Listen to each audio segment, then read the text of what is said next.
యథార్థంగా ప్రవర్తించేవాడు మాట తప్పడు కదా. యథార్థంగా ప్రవర్తించేవాడు ఎప్పుడైనా నిజమే పలుకుతాడు కదా. యథార్థంగా ప్రవర్తించేవాడు లంచాలు తీసుకోడు కదా. యథార్థంగా ప్రవర్తించేవాడు నిందలు మోపడు కదా. యథార్థంగా ప్రవర్తించేవాడు తన స్నేహితుడు కీడు చేయడు కదా. ఈ 2 లక్షణాలు ఉండే చాలు మీలో. ఆ లక్షణాలు కలిగిన ఆత్మతో దేవదేవుడు నింపుడుగాక. హల్లెలూయా. అందరూ 2 చేతుల పైకెత్తి దేవుని ఆరాధన చేద్దాం. స్తోత్రాలు చెప్పండమ్మా. అమ్మా మైక్ తీసుకోండి అమ్మా, మీరే పాట పాడండి. కొంచెం స్వరం బాగలేదు.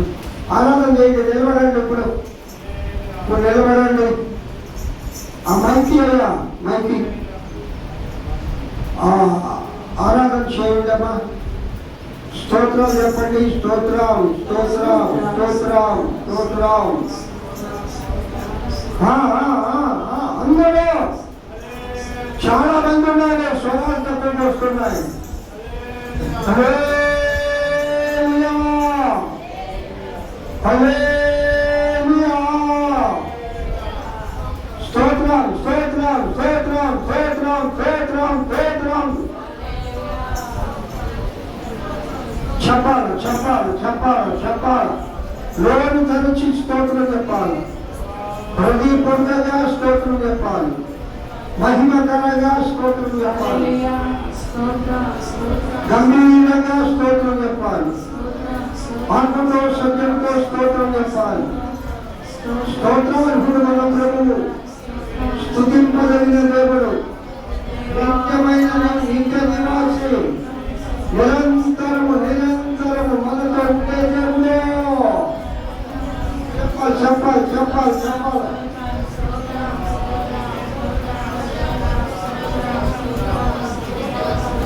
హల్లెలూయా.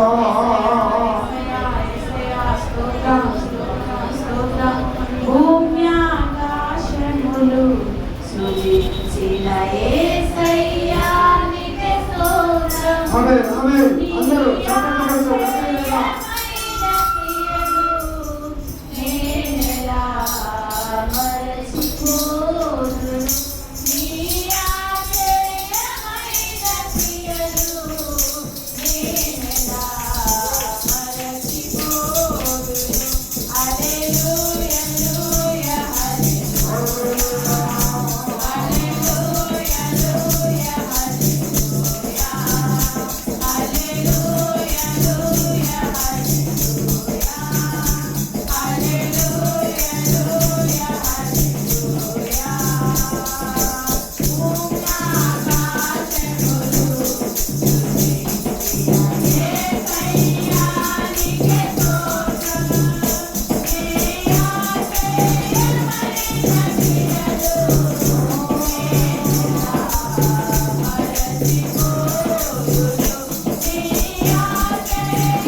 నిత్య నివాసి మీ నామానికి స్తోత్రం.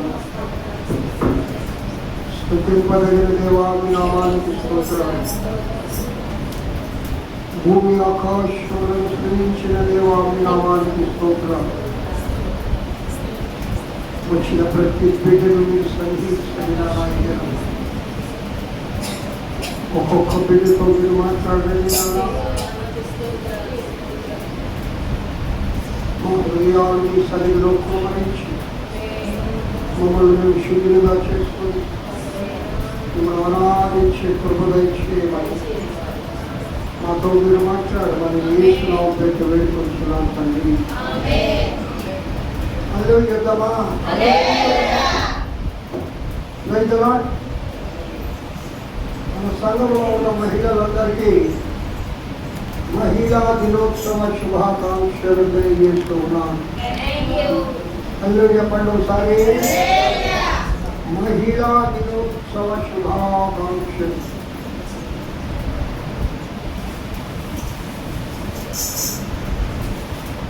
బైబిల్ గ్రంథము స్త్రీల గురించి ఏం చెప్తోంది? స్త్రీలకు బైబిల్ గ్రంథంలో ఎలాంటి స్థానం ఉన్నది? ఈ రెండు అంశాలను మనము ధ్యానం చేసుకుందాం. బైబిల్ గ్రంథము స్త్రీల గురించి ఏం చెప్తోంది? స్త్రీలకు ఎలాంటి స్థానం ఇచ్చేది?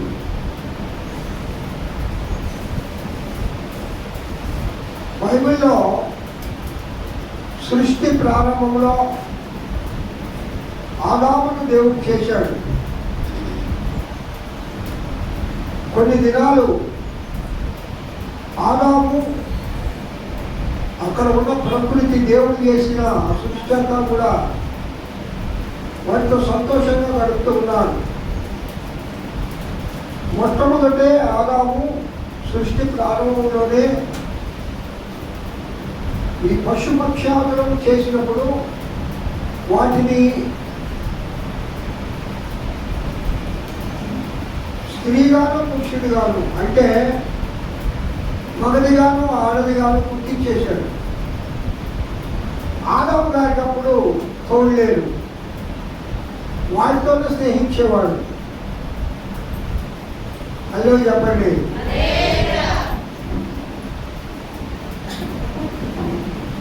మీరు దేవుని సంఘంలో నేను అందుకని అర్థమంటే ఎక్కువ వాక్యం చెప్పడం మీరు ఇంట్లోనే ఉన్నాను. మాకు అర్ధగంట కూర్చోలేక సోపాలు పడుతుంటారు. ఆగిస్తామంటూ డ్యూటీ ఎట్లా చేస్తుందో నాకు అర్థం కాదు. మేము హోసన్న మీటింగ్స్ గుడారాలు పడకపోతే మంచి ఎండ పైన శామ్యాలు పెట్టారమ్మా. అక్కడ ఉన్న ఎండ లేదు, చుట్టూ కొండలు, మధ్యలో ఆ దయాక్షేత్రం 150 ఎకరాల స్థలం. జనాలు ఇసుకేస్తే రారు. ఆ ఎండలో వాళ్ళు కూర్చొని దేవుని ఆరాధిస్తూ ఉంటారు. అటు ఇటు కదలరు, కళ్యాణుడు బయట ఉండరు. అలాంటి జనం కూడా ఉండాలి. లేదని చెప్పాలి. అంత సమయం ఎక్కువ కనపడుతూ ఉంటారు అలాంటి జనం. ఎందుకు అంటే దేవుని ఆరాధించడం అంటే ఇక్కడికి వచ్చిన తర్వాత అన్ని జ్ఞాపకం వస్తాయి. ఇంకా ఉన్నప్పుడు జ్ఞాపకాలు రావు. ఒక మీటింగ్కి వెళ్ళేవాళ్ళో మధ్యలో లేచి ఏమైనా డిస్టర్బ్ చేస్తామో వాళ్ళు ఒప్పుకోరు కదా. ఇక్కడ ఊరంటే ఏసఐ వినగలరు, మాస్టర్ గారు ఏమన్నా అనడం అన్నా మేము మీకు చాలా నమస్కారం చేర్చుకుంటున్నా. వినయంగా చెప్తున్నా, రెండు చేతులు జోడించి చెప్తున్నా, ఆరాధన సమయంలో డిస్టర్బ్ కాకండి. వాక్యం అర్ధగంట సేపైనా మనసును లగ్నం చేయండి. పిల్లల ఇక్కడ మనం గమనం చేస్తే ఆదాముకు తోడు లేదు. ఆ యొక్క మగదిగాను ఆడదిగాను, జంతువుల్లోనూ పక్షుల్లోనూ పురుగుల స్త్రీలోను ప్రత్యేకంగా పుట్టించాడు మొదటిలోని. మరి అలా ఉన్న ఆదాము అవ్వలను కూడా పుట్టించచ్చు కదా దేవుడు. ఒక ఆదాము కూడా చేసేయచ్చు కదా మనిషితో. ఎప్పుడైనా ఆలోచించారా మీరు? ఎందుకు అసలు ఆదాము గాఢనిద్ర కలిగేలా, ఆయన ప్రకటనతో తెలియజేయాలా, ఆయన మోసం చేయాల్సి వచ్చింది. దేవుడు ఆ పశుపక్షాలను సృష్టించినట్లుగా ఆడగాను మగగాను చేశాడు కదా. అలాగే ఇక్కడ ఉండే ఆదాముకు ఒక లేడీని మళ్ళా మట్టి బొమ్మ తీసుకొని ఒక లేడీలాగా చేసి ఆ మట్టిలో ఊపిరి మూస్తే అవ్వమ్మ అయిపోయేది కదా.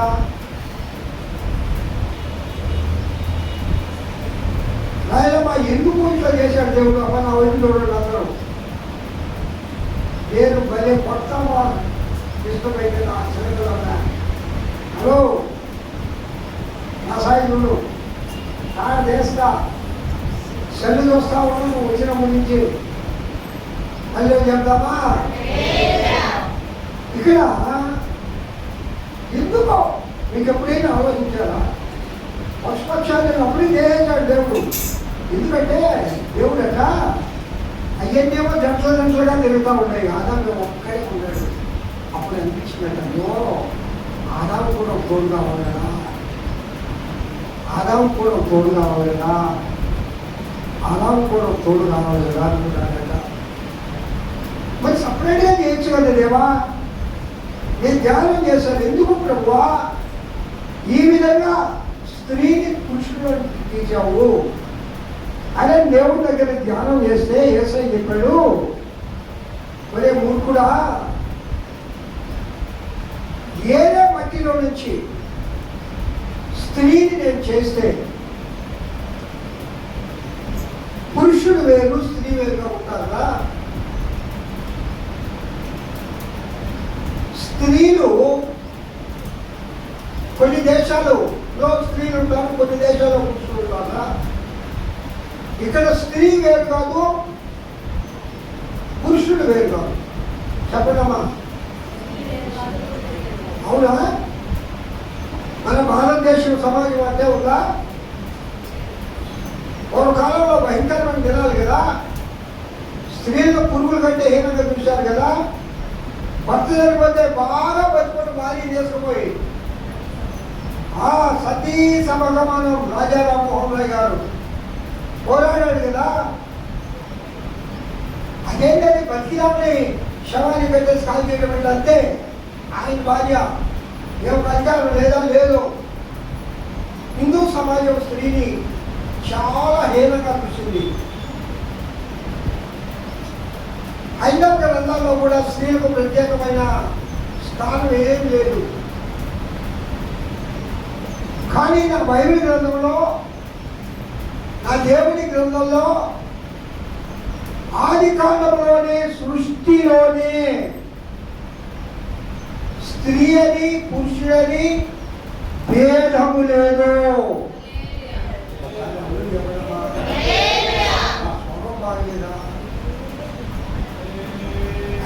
బాగా రాశులా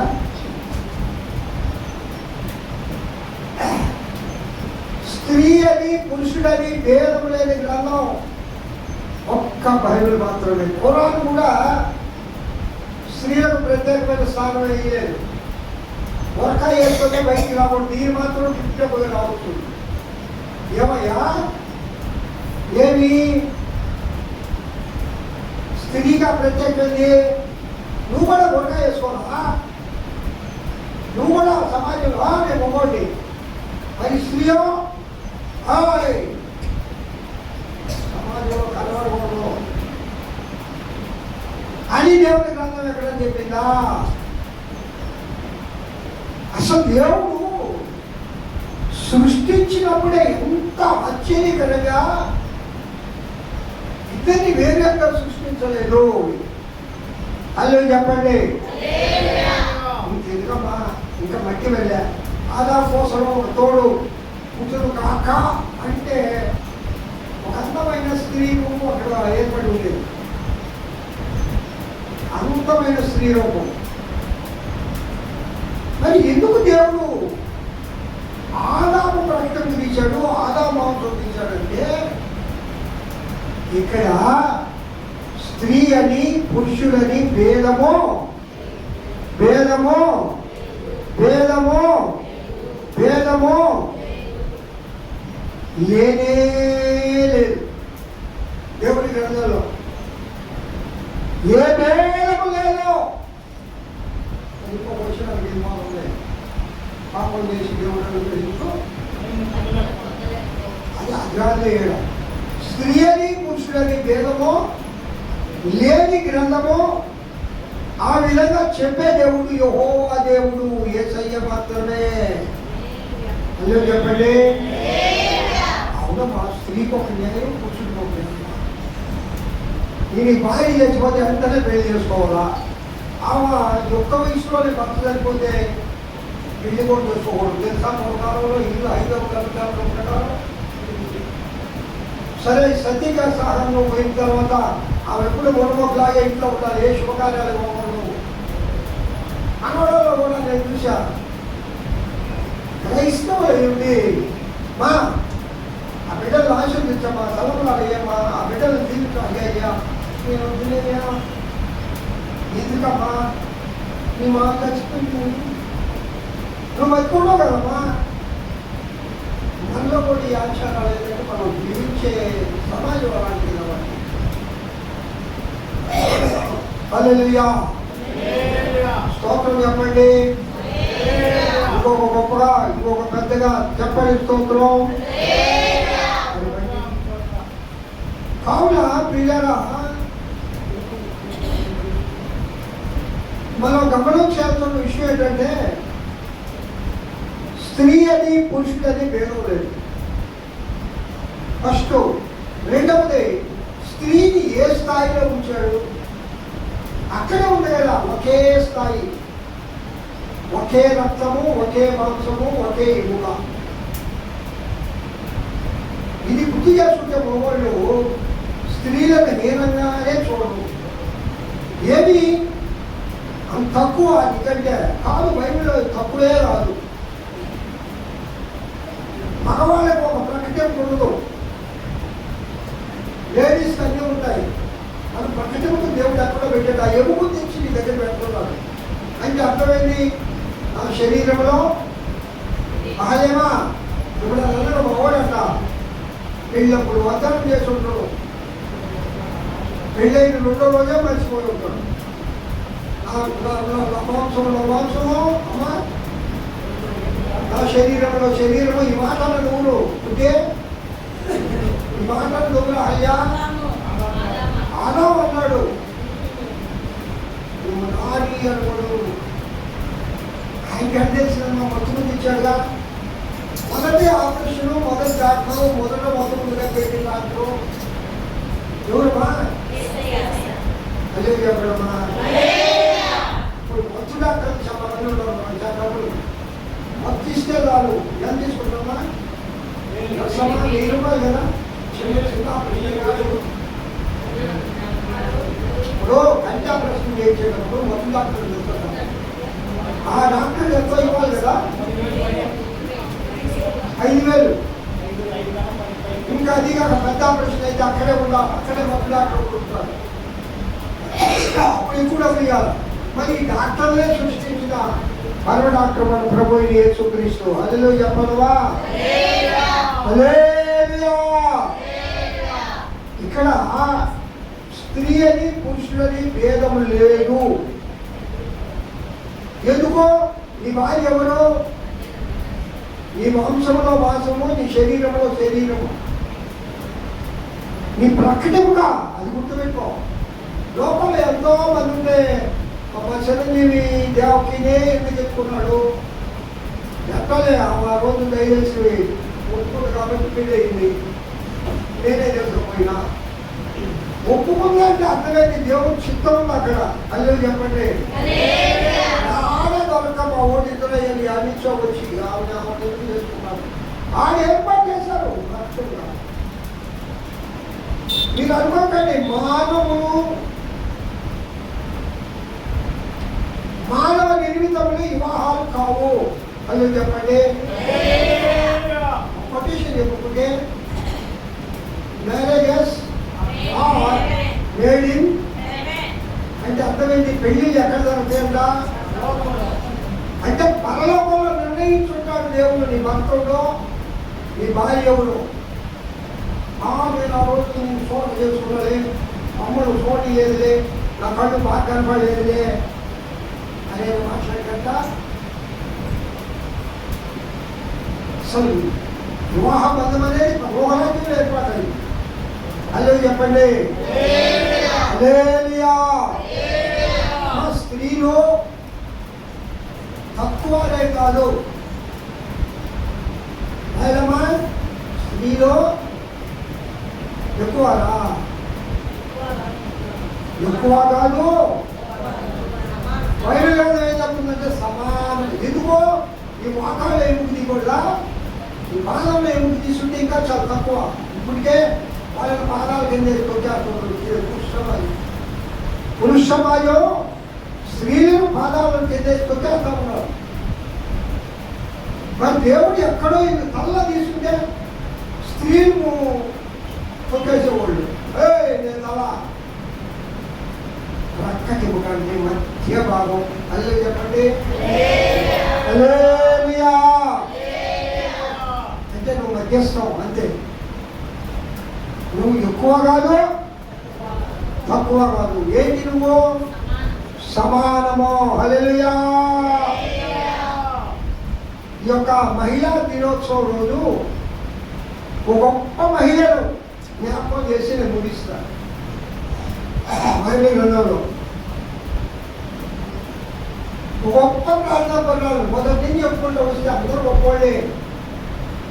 మా శారములో ఏముందో చెప్పండి. ఆయన టకా టకా చెప్పాలట. సాయి ఊరి చూస్తే కాదు. శారములో ఏముంది ఉంది? లోపలే ఉండు. అందరూ సమ్మట కొడుతుంటే లోపలే కూడా ఉందమ్మా. విధేయత. ఎందుకో ఇప్పుడు చేస్తాను మీరా స్త్రీలలో మీ భర్తకు లోబడి ఉంటుంది అని బయటలో చెప్పింది. ఇప్పుడు చేస్తున్నారని చాలా మంది చేయట్లేదు. భర్తలు చేస్తున్నామన్నాడు. మా ఇంటి పక్కన ఉంటుంది కాబట్టి నేను అమ్మాయి కాదు. మా భర్తలు ఆ శివ మాత్రం చెబుతాను.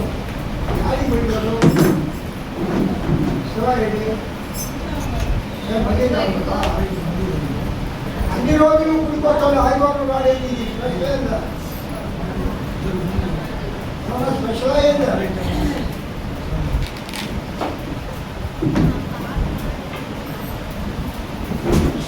సహాయకుడా స్తోత్రార్హుడా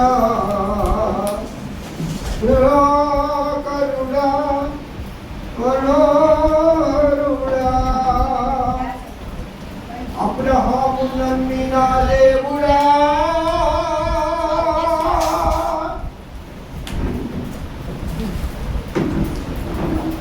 మా పితరుల ఆరాధ్య దైవమా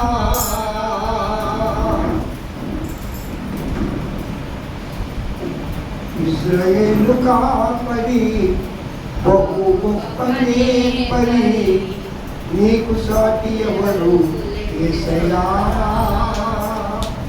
ఇశ్రాయేలు కాపరి బహు గొప్ప నేపరి నీకు సాటి ఎవరు యేసయ్యా. సహాయకుడా నిత్య స్తోత్రార్హుడా ప్రభాకరుడా బహుబలవంతుడా సహాయకుడా నిత్య స్తోత్రార్హుడా ప్రభాకరుడా బహుబలవంతుడా సత్యవంతుడా పరిశుద్ధుడా ఆరాధనకు యోగ్యుడా అబ్రహాము నమ్మిన దేవుడా.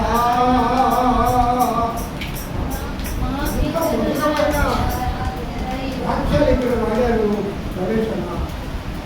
అబ్రహాము నమ్మిన దేవుడా, ఈ మాట ముగ్గురు ఆరాధన చేస్తే ఎంతో చేస్తుంటాను. ఏమంటే ఆరాధన గంట ఒక గంట నేను చూసాం అనుభవించాం.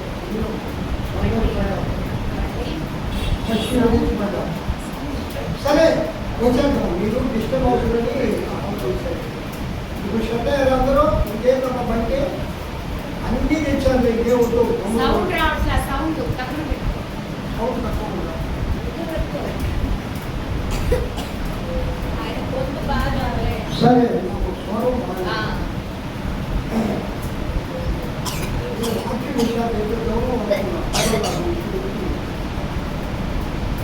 సరే ఏది ఏమైనా పిల్లరా, కొంతమంది స్త్రీలో ఉండే గుణాలు తెలుసుకుందాం. ఈ యొక్క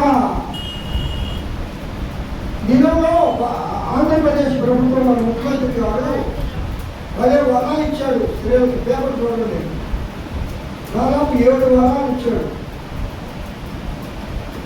ఎందుకంటే మహిళా దినోత్సవం ఈ నెలలో మీకు కూడా ప్రభు ఒక గిఫ్ట్ ఇవ్వాలనుకుంటున్నాను. చెప్పండి, అది ఏ గిఫ్ట్ అంటే మీ పితరులైన స్త్రీలకు ఉండే సుగుణాలు. అదే చెప్పండి. అందరూ గిఫ్ట్ అంటే ఏం అనుకున్నారో సుగుణాలు.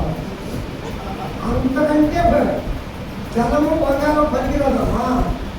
సుగుణం కంటే దేవుడు ఇచ్చే ఆ గుణం కంటే బంగారం ఉంటే దొంగలు దోచుకుంటారు, ధనం ఉంటే కొడుకులు కూతురు దోచుకుంటారు. నాకంటే చెప్పండి అంతే. కానీ సుగుణం ఉంటే అది ఎవరిచ్చే సుగుణం? యేసయ్య ఇచ్చే సుగుణం ఉంటే ఎవరు దోచుకోలేదు.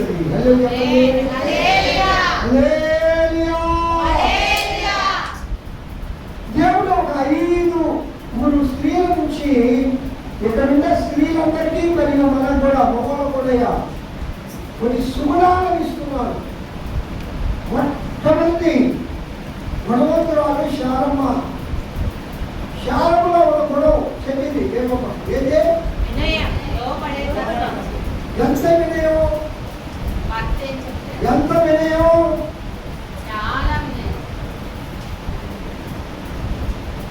మీరైతే ఒప్పుకోరు, కళ్యాణం అయితే అసలు ఒప్పుకోరు, దానిలో ఒప్పుకోరు. దానిలో అదే అన్నోళ్ళను ఒప్ప మీరు మీ గొడవ అంటాడి స్త్రీలు నేనే జనంలో. ఇప్పుడు ఆ దేవతం అయితే అసలు ఒప్పుకోరు. శారం అనే గుణం చదివి లేదు. మనకు ఈ మూడు ఈ ఆస్తులకు ఈ అంతస్తులకు ఏమన్నా రాత్రి లక్ష్మించాడు మనం ఎదుకోవాలా అంటే ఎంత ఎంత ధనవంతుడమ్మా చెప్పంటారా? దేహం చాలా ధనవంతుడు, దేహము చాలా ధనం ఉంది. అన్నీ వదిలేశాడు. ఉదయాన్నే నేను చెప్తున్నాడమ్మా, నిజమైన దేవుడు నాకు కనిపించాడు. నేను రోజు దేవుళ్ళు అని మా నాయన నేను కాలుతో తొక్కి ఆశ్చర్యం లేదండి. ఇప్పుడు కూడా పక్కన లేచలేక అక్కడ రాయి పెట్టాను, దేవత అయిపోయింది. ఇప్పుడు ఆ దినాల్లో వచ్చింది మా బైబిల్ గ్రంథంలో ధర్మశాస్త్రంలో ఉండదే ఇదంతా చేసేది. వాళ్ళ తప్పడంతో దేవుళ్ళు అని అన్నాను కదా. నీవై దేవుడు కావాలని ప్రార్థన చేశాను. రాత్రి కనిపించాడు. నన్ను ఎన్ని వదిలేసినామన్నారు. శారమ్మా నువ్వు వస్తావా రావాలని అడిగాడు. రాకుండా అడిగాను. ఇవా తెలియక అప్పుడేమయ్యా ఏ దేవుడిని నమ్మకపోయి కొంత విధేయతలు కలిగిన ఆయన వెంటనే ఆ మాటలగానే శారమ్మ వచ్చేసి, మీరు పోతారా? మేము పోతాను, నా భర్త ఏమి చేస్తాను, అదే చెప్పండి. ఎట్లా మానలేదే అని నువ్వు చేసావులే, అసలు రాదు నేను చెప్పాను. ఇవన్నీ ఉందేమ్మా లేదమ్మా, అందరం వెళ్ళిపోవమ్మా, ఇదిగో నేను అలా చేసుకుంటాను. రామ్యా నాతో నడువండి నువ్వు పోయా అందుకాదు అని ఫిబ్రవరి వాళ్ళు వెళ్ళేదాన్ని ఒప్పుకో. 24 గంటల కష్టపడి 2 గంటలు ఒప్పుకోరా? ఎందుకు మాట్లాడారు? ఎవరు ఒప్పుకోరు? అల్లో చెప్పండి, అల్లో చెప్పండి. ఎవరు ఒప్పుకోరు? నువ్వు ఉత్తమాటలు చెప్పండి, కానీ ఎవరు ఒప్పుకోరు. స్త్రీలకు కుటుంబం అంటే అంటే ముఖ్యంగా స్త్రీలు ఏమిస్తుంది, ఇల్లు తను నివాసం చేస్తున్న గృహం అంటే ఇష్టం. వేరొకటి ప్రాణం సంపూర్ణంగా ఎక్కడ పోయిందంటే ఆమె ఇష్టపడిన గృహంలోకి వచ్చిన తర్వాతే పోయింది. ఆశ మన స్త్రీలకు ఎందుకంటే ఇల్లు మీరు ఉండలేరు. శారంలో ఏంటో తెలుసా?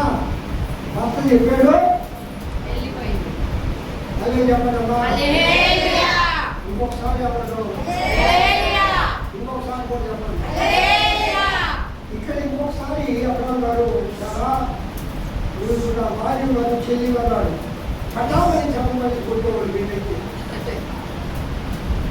నువ్వేం పడుతున్నా, ఇంకొకసారి నువ్వే మొక్కడు. అలాగే అవునా కాదు? ప్రాణం పోతామంటే ప్రాణాలకంటే నిందే ఉంది. ఆ మాట అన్నదానికి రాజు తీసుకుపోయి శాపములు పెట్టుకున్నాడు. ఎన్ని చిత్రహింసలు పెట్టుకున్నాడో దేవుడు వాటిని ఇచ్చాడు కాదా పెట్టేలా, అయినా కూడా భరించింది. ఇంకొకసారి ఏం చెప్పిందంటే, అమ్మో శాపము చెప్పిన మాట అర్థమైన విన్నాడా లేదా? విన్నాడా లేదా? ఇప్పుడు మా కోరికే తప్పుడు ఈ మాట ఎవరు ఆడారు కదా, వినాలా? తప్పలేదు మాట, నేను వెళ్ళా లేదన్నమాట. ఓకేనా? ఇదిగో దేవుడు సరిగ్గా చెప్పడం నేను మరి పురుషానికి నేను మనస్తత్వం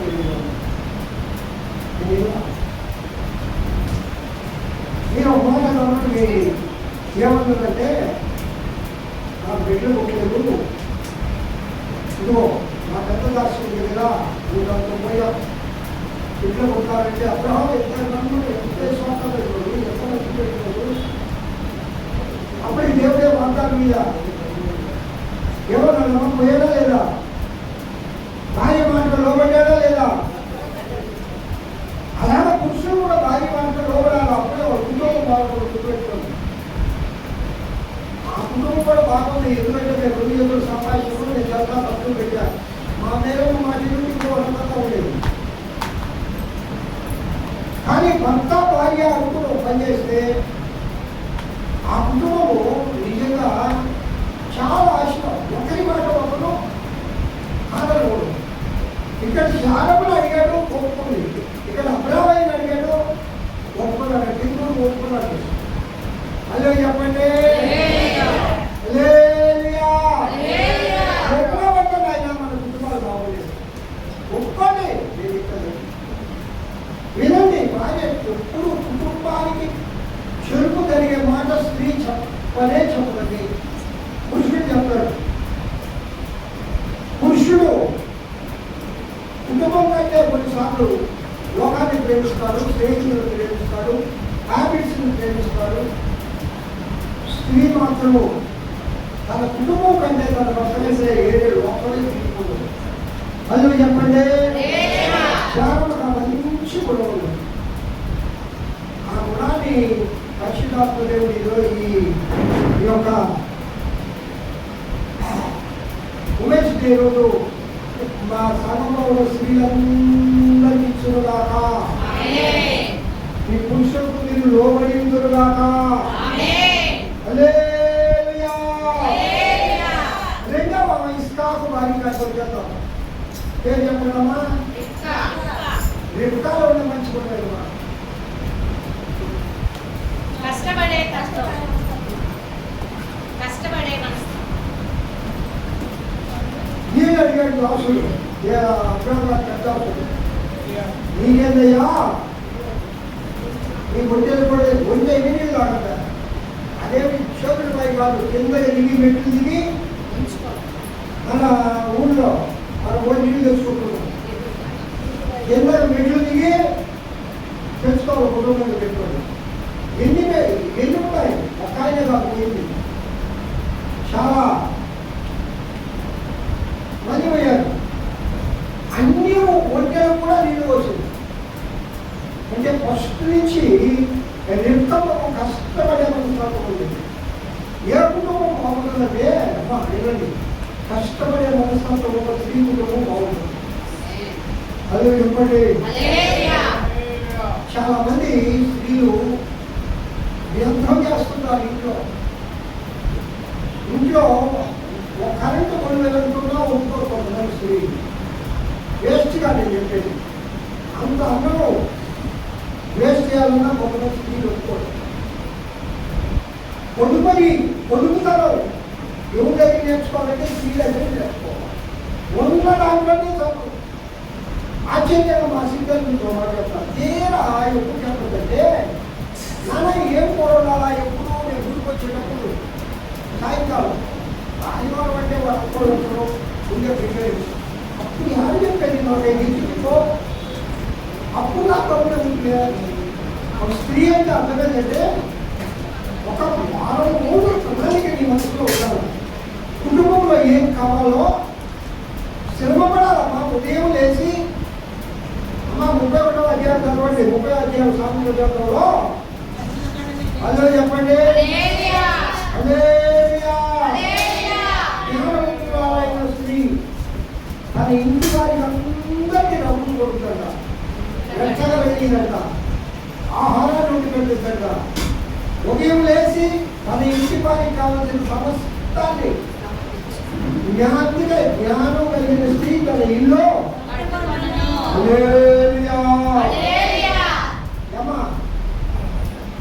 ఆ నిత్యంలో ఒక గుణం మీ అందరికీ వచ్చు కాక మన సంఘంలో అందరికీ మంచిగా నేను అనుకుంటున్నాను నేను కూడా నేర్చుకోండి కష్టపడండి ఏ పైసా కూడా వ్యర్థం చేయకూడదమ్మా స్త్రీలు కొంతమంది కుటుంబాలకు నాశనం అయిపోయింది ఎందుకంటే స్త్రీ ఆడంబరాలు వెళ్ళిందనుకో ఏ భర్త పనికిరాడు అల్లు చెప్పండి నేను రాబోయే రోజుల్లో మీ ఆయన నేర్చుకో నాకు అది కావాలా ఇది కావాలా ఆచారం కావాలా ఈచారు కావాలా అన్నది కావాలా ఇలా మా మేడం ఏ రోజు నన్ను అడగల అల్లు చెప్పండి ఎప్పుడో అయ్యా మీ దగ్గర ఇంకేదయ్యా అయితే పెళ్లి రోజు మాత్రం నాకు చేద్దా అనేది అది ఎంతసేపు కావాలమ్మా నేను ఒకసారి 3000 పెట్టి చేర్చాను ఆయనమ్మా 3 రోజులు నాకు ఎందుకో తెచ్చింది ఆమె కదా పడ ఇవ్వడం కాదు కదా ఆ 3000 తీసుకుంటున్నాను అంటే ఆడంబరాలు లేవు ఆ స్త్రీ అంటే కుటుంబంలో ఎంత డబ్బు వస్తుంది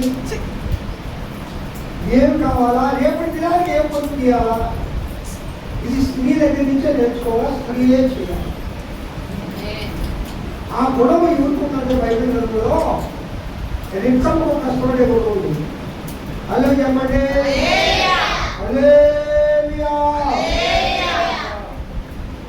నూతమ్మ గుణమ్మా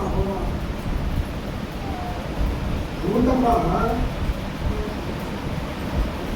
కష్టపడి సంపాదించిన పోషించిందమ్మా అదే చెప్పండి సాయండి మోయాబు రాజు కుమార్తె అమ్మ ఒక రాణి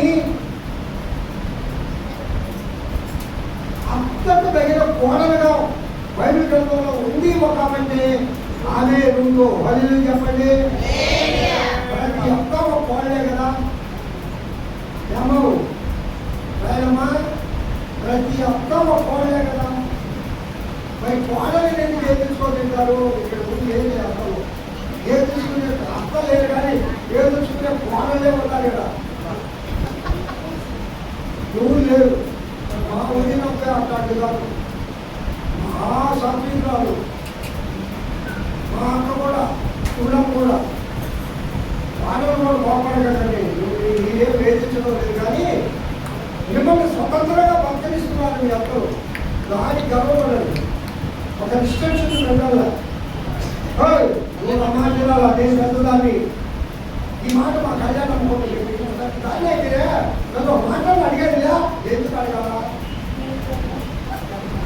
అనే పాపం మనుషులు ఎన్నిసార్లు నేర్చుకోవచ్చు. మా మేడం కూడా నేను ఎప్పుడా నీ పాటలు గుర్తురాలేనా గొప్పలు గొప్ప అవుతే మనకేందుకు వచ్చింది కదా. ఎందుకంటే లోపడే తను అత్తల కోసం కష్టపడే కోడలు ఎవరైనా ఉంటారంటే అనుకుంటాం. అల్లే చెప్పండి, మీకు కష్టపడతారా కోడలు? మీ అత్తల కోసం అత్తలు సాగాలంటే ఎందుకు సాగాలి? ఎందుకంటే నీకు భర్తలు ఇచ్చింది కదా, కుమారుడే కానీ నీకు ఇచ్చింది కదా. ఎందుకు కాకో? ఎందుకు కాకో? అసలు నువ్వు ఎక్కడి నుంచి వచ్చావు? ఆ ఇల్లు కట్టింది ఎవరు? ఆ ఇంటి కోసం శ్రమపడ్డది ఎవరు? ఎందుకు వచ్చినప్పుడు కాబట్టి స్త్రీలగా నేను ముగిస్తూ ఉన్నా. మీరు మీకు అప్పగించేస్తా, మీరు నడిపించుకోండి. ఈ దినము శాలముకున్న విధేయత, రింపుకున్న కష్టపడే మనస్తత్వం, రూపముకున్న ప్రేమ, కుటుంబం కోసం బతికి స్థాయిని మర్చిపోవాలమ్మా. మీ అమ్మగారు వాళ్ళ మీ అమ్మగారు కుటుంబం బట్టి ఒక్కరుగా ఉంచాము. ఇక్కడ కొంచెం ఆ ఒక్కరు ఎప్పుడు చెప్పరాకండి. స్త్రీలు ఎప్పుడు చెప్తుంటారు మా వేపుతారు చాలా తప్ప చాలా తప్పది. మాదే మాట అదే ఉద్దేశాన్ని వెళ్ళిపోయాం. ఇప్పుడు మీదే అది మీ కుటుంబం గురించి వంశంలో ఉంచుకోండి, కానీ మీ భర్త దగ్గర మీ భర్త బంధువుల దగ్గర గొప్ప చెప్పుకోకండి. రూతమ్మ ఎప్పుడు కూడా నేను పోయే ఉద్దేశానికి రాజైనా ఆ రాజు యొక్క కుమార్తెను రానిది అని చెప్పిందా? మాటలు గురిస్తూ అయ్యా ఈ జీవు రాలి కదా, ఇది ఎందుకు కలిగింది తప్పదు. ఈ జీవు రాలి కదా నీకు ఎందుకు ధైర్యందయ్యా? దీంట్లో రావా లోక సంబంధంగా చూస్తే పోయాక పనిచేయడు. దీనత్వం కలిగి ఉంటే మంచి గొడవ ఏంటంటే అది ప్రభువు స్త్రీలకు ఇచ్చే ఒక కిరీటము. హల్లెలూయా హల్లెలూయా. కావున ప్రియులారా, ఈ యొక్క మహిళా దినోత్సవం రోజు బైబిల్ గ్రంథంలో ఉండే భయభక్తులు కలిగిన స్త్రీల యొక్క గుణగణాలన్నీ మన సంఘంలో ఉండే స్త్రీలకు ఆపాదించబడరు గాక. ఆ ఆత్మలు దేవుడు దయచేయడు గాక. ఆ ప్రభుత్వ దేవుడు నింపుడు గాక. దేవుని వాక్యం దీవించి ఆశీర్వదించుడు గాక.